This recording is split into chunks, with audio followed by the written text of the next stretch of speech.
Turning now to politics, the legislature passes the controversial bill regulating who can use which bathrooms, despite several disagreements between the House and the Senate. If made into law, House Bill 257 would require Utahns to use the bathroom and locker room that matches the sex on their birth certificate in state-owned buildings.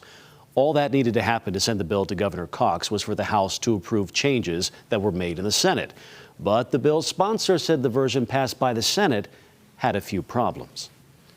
There were just some technical errors that were made that I think will help add clarity to what is already a complex, nuanced bill. And if we can provide that, I think it better serves the people of our state.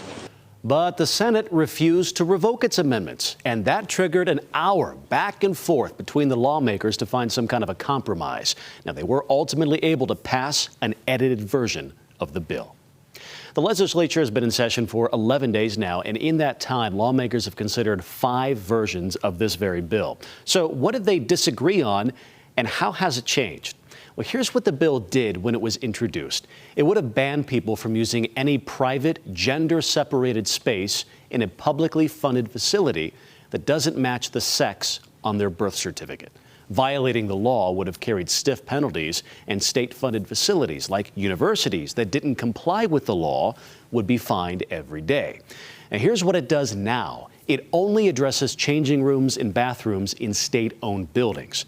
The final draft also makes it harder to charge people criminally with violating the law if they just use the bathroom and leave.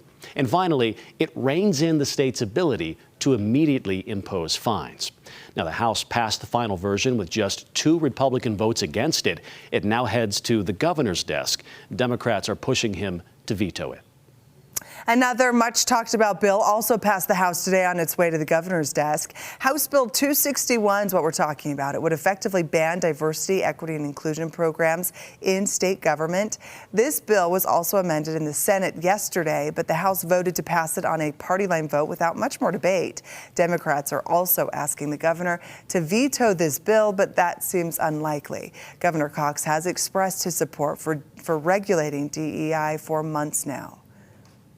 There are hundreds of bills up for consideration in the legislature this year, so stick with us here at ABC4 News as we continue to track the bills and their progress. We'll do that here on ABC4 News.